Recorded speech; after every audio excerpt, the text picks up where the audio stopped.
فضائل نماز۔ بسم اللہ الرحمن الرحیم۔ حضرت کعب احبار فرماتے ہیں کہ قسم ہے اس پاک ذات کی جس نے تورات حضرت موسیٰ علیہ السلام پر اور انجیل حضرت عیسیٰ علیہ السلام پر اور زبور حضرت داؤد علیہ السلام پر علی نبینا علیہ السلام نازل فرمائی، اور قرآن شریف سیدنا محمد صلی اللہ علیہ وسلم پر نازل فرمایا کہ یہ آیتیں فرض نمازوں کو جماعت سے ایسی جگہ پڑھنے کے بارے میں ہیں جہاں اذان ہوتی ہو نازل ہوئی ہے۔ ترجمہ آیات: جس دن حق تعالی شانہ ساک کی تجلی فرمائیں گے جو ایک خاص قسم کی تجلی ہوگی، اور لوگ اس دن سجدہ کے لیے بلائے جائیں گے تو یہ لوگ سجدہ نہیں کر سکیں گے، ان کی آنکھیں شرم کے مارے جھکی ہوئی ہوں گی اور ان پر ذلت چھائی ہوئی ہوگی، اس لیے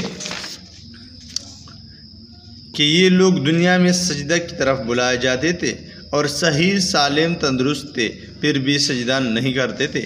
فائدے میں لکھا ہے ساک کی تجلی ایک خاص قسم کی تجلی ہے جو میدان حشر میں ہوگی۔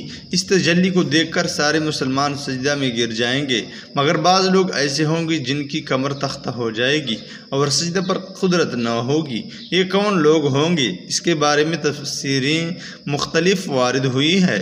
ایک تفسیر یہ ہے جو کعب احبار رضی اللہ تعالیٰ عنہ سے منقول ہے، اور اس کے موافق حضرت ابن عباس رضی اللہ تعالیٰ عنہ وغیرہ سے بھی منقول ہے کہ یہ وہ لوگ ہوں گے جو دنیا میں جماعت کی نماز کے واسطے بلائے جاتے تھے اور جماعت کی نماز نہیں پڑھتے تھے۔ دوسری تفسیر بخاری شریف میں حضرت ابو سعید خدری رضی اللہ تعالیٰ عنہ سے منقول ہے کہ میں نے حضور صلی اللہ علیہ وسلم سے سنا کہ یہ لوگ وہ ہوں گے جو دنیا میں ریا اور دکھلائی کے واسطے نماز پڑھتے تھے۔